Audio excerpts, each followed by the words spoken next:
اعوذ باللہ من الشیطان الرجیم بسم اللہ الرحمن الرحیم۔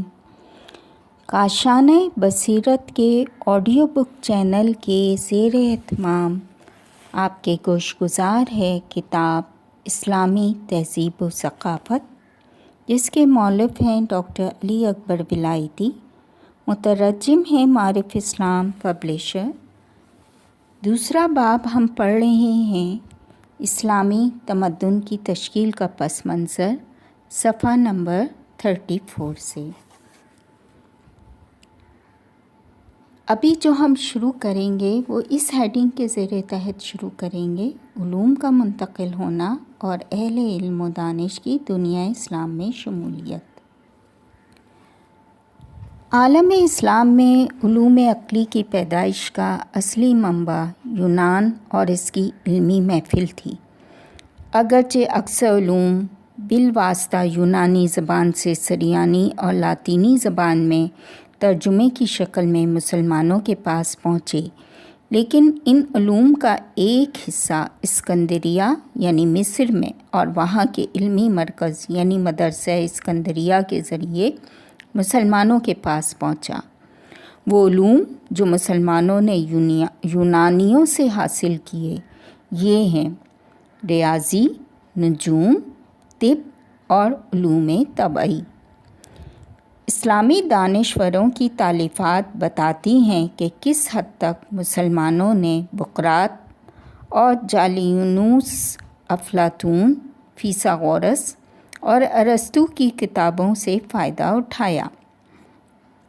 اور ایک اہم نقطہ یہ ہے کہ پہل مسلمان ان علوم سے یونانی کتابوں کے ترجمے کی بجائے ان اتباع کے ذریعے آگاہ ہوئے جو مسلمانوں کی فتح کے زمانے میں ان یونانی سرزمینوں میں رہتے تھے۔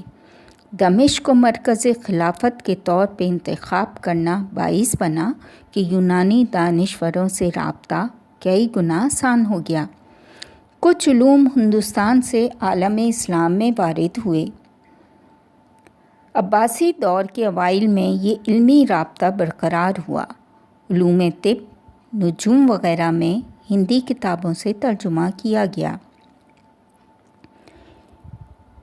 اسی طرح چند ہندی ماہرین کہ جن میں ایک صف اول کا ستارہ شناس بھی تھا، خلیفہ عباسی منصور کے پاس آئے تو منصور نے اس ستارہ شناس سے چاہا کہ ان علوم کا کچھ حصہ اس کے دربار کے علماء کو سکھائے۔ اس طرح ہندی علوم وسیع پیمانے پہ علوم اسلامی کی محفلوں میں وارد ہوئے۔ دنیا کا ایک اور علمی مرکز کہ جہاں سے مختلف علوم اسلامی تمدن میں داخل ہوئے وہ ایران، بالخصوص ایران کا شہر گندی پور، شاہ پور، شوستر شہر اور روز پھول شہر کے درمیان تھا۔ گندی پور، شاہ پور، خسرو نوشیروان کی حکومت کے زمانے میں ہی مدرسہ اور ایک اسپتال تعمیر ہوا تھا، جہاں مختلف ممالک سے طبیب اور ماہرین مشغول تھے۔ گندی شاہ پور کی ترقی کی ایک وجہ نستوریوں کا وہاں آنا تھا۔ جب نستوریوں کو مدرسہ اسا سے نکالا گیا تو وہ ایران کی طرف آئے اور گندی شاہ پور شہر میں مقیم ہوئے۔ وہ یونانی کتابوں کا سریانی ترجمہ بھی اپنے ساتھ لائے تھے۔ اشراقی، ایک فلسفی مکتب حکمہ کہ جو اہل یونان تھے، ایتھنز سے انہیں دربدر کیا گیا تو وہ بھی یہاں کے فلسفے کی تعلیم میں مشغول ہو گئے، اور نوشیروان کے حکم سے انہوں نے افلاطون اور ارسطو کی بعض کتابوں کا پہلوی زبان یعنی کہ قدیم فارسی میں ترجمہ کیا۔ مسلمانوں کے ہاتھوں ایران کی فتح کے بعد ان کتابوں کا فارسی سے عربی زبان میں ترجمہ ایک قدرتی امر تھا۔ عباسی خلافت کے زمانے میں کچھ کتابوں کا پہلوی زبان سے عربی میں ترجمہ کیا گیا۔ بعد میں یہ کتابیں اسلامی نجوم کے علم کی تکمیل کے حوالے سے اہم ترین منبع شمار ہوتی ہیں۔ علوم طبعی کے میدان میں ایک اہم ترین علم الادویات تھا، جو یونان سے اسلامی دنیا میں داخل ہوا۔ ایشیائی کوچک کے ایک ماہر دانشور دسیوکریدس کی کتاب حشائش بالحوالی فی الطب کے نام سے عربی میں ترجمہ ہوئی۔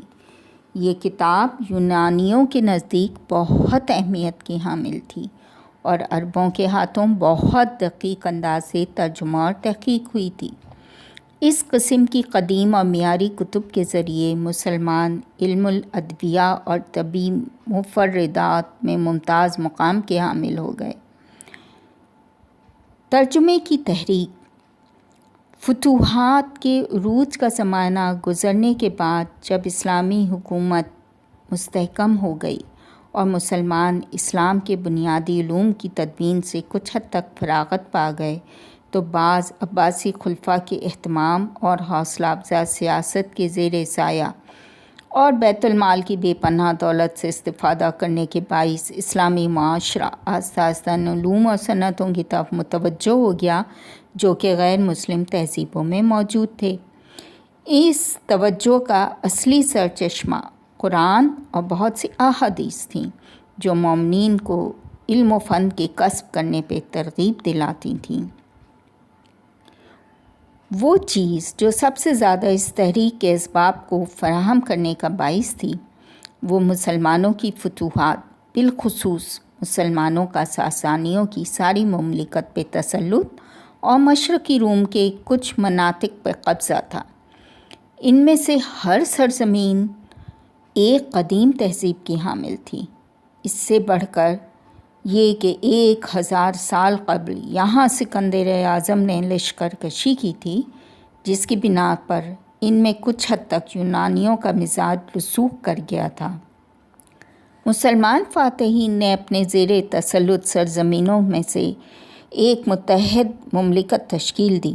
دوسری تہذیبوں کے ساتھ یونانیوں کے مبادلہ اور ثقافتی تفاہم کا ہر طرح سے ایک نیا تجربہ کیا تو بہت ہی کم مدت میں عالم اسلام کے حکام، دانشوروں اور اہل دانش کا اشتیاق اور کام اس قدر بڑھ گیا کہ بعد میں وہ اس دور کا نام تحریک ترجمہ ہی پڑ گیا۔ اگرچہ اس تحریک کا آغاز بنی امیہ کے دور سے ہوا، لیکن اس تحریک کے اصلی وارث بنی عباس کے دور میں حاصل ہوئے۔ بنی امیہ کے دور میں اکثر ترجمے اداروں، محکموں، سیاست اور تجارت سے مربوط تھے۔ انہیں جدید حکام اور غیر عرب زبان لوگوں کے درمیان رابطے کی ضرورت کی بنا پہ ترجمہ کیا گیا تھا۔ یہاں تک کہ اگر کوئی ایسا متن کہ جسے علمی کہا جا سکے ترجمہ ہوا تو وہ بھی فوجی یا محکمانہ ضرورتوں کی بنا پہ تھا۔ ترجمے کی باقاعدہ تحریک، جس نے بہت سے تاریخی، اجتماعی اور علمی آثار چھوڑے، اولین عباسی خلفاء کے دور میں شروع ہوا۔ یہ علمی تحریک 2 صدیوں سے زیادہ جاری رہی، بالخصوص دوسرے خلیفہ منصور عباسی کے حکومت کے زمانے میں غیر مسلم اقوام کے علوم کے ترجمے کے حوالے سے اہم اقدامات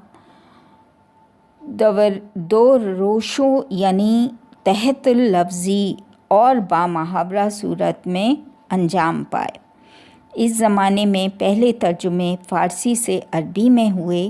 ان کتابوں کے بیشتر مترجمین نو مسلم زرتشتی تھے۔ چند ادبی کتابوں مثلاً کلیلہ اور دمنہ کا ترجمہ ایرانی مصنف عبداللہ بن مقفع متوفی کے ہاتھوں انجام پایا۔ بعد والے ادوار میں اسلامی مترجمین ترجمے کے فنون میں بہت زیادہ مہارت پیدا کر گئے۔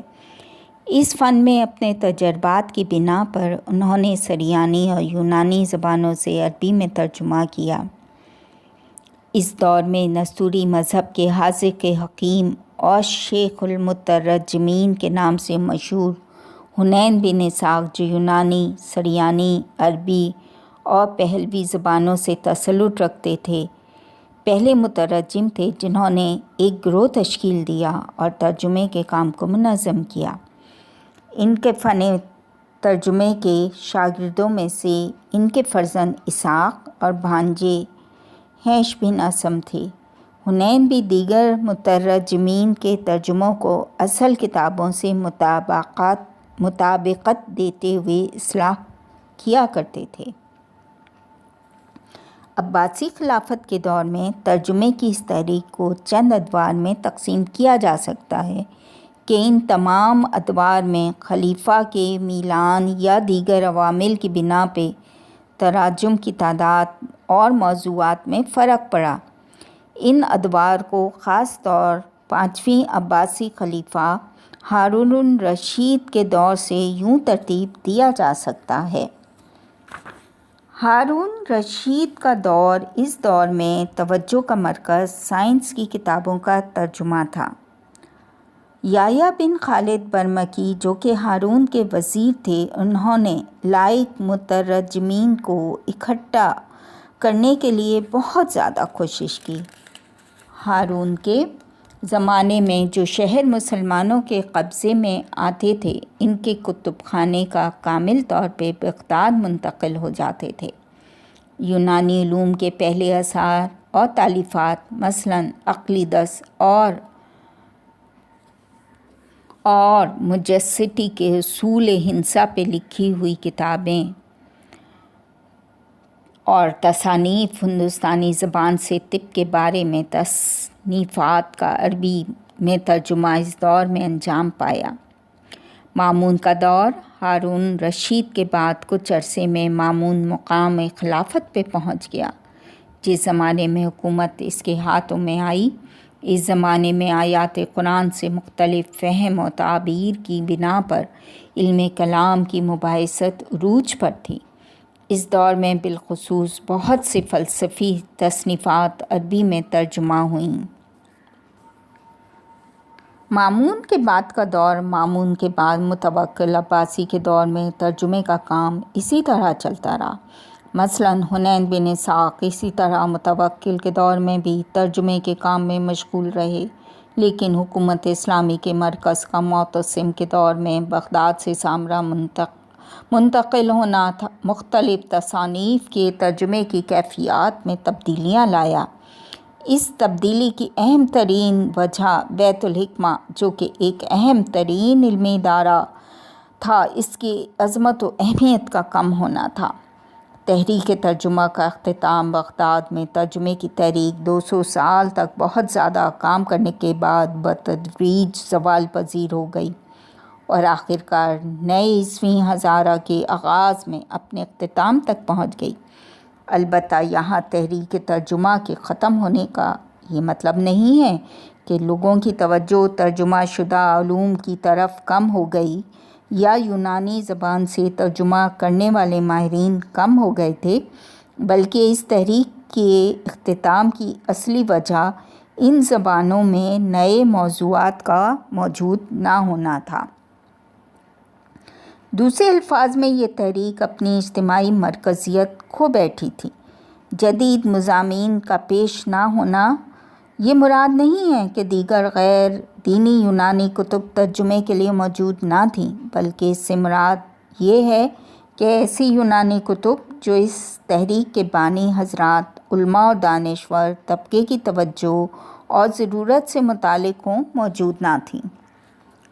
کیونکہ بیشتر علوم و فنون میں بہت عرصے پہلے سے اصلی متون اور تصنیفات تشکیل پا چکی تھیں کہ جو ان ترجمہ شدہ کتب کی سطح سے کہیں بلند علمی سطح کی حامل تھیں۔ اس تحریک کے بانی اور حامی گزشتہ دور کی نسبت اب ترجمہ کے کاموں کی طرف توجہ یا اس کی پشپناہی کرنے کے بجائے خود عربی زبان میں اصلی مضامین و موضوعات کو پیش کر رہے تھے۔ یہاں تک ہم نے صفحہ نمبر 39 تک پڑھا ہے۔ انشاءاللہ اگلی اس میں اس سے آگے پڑھیں گے۔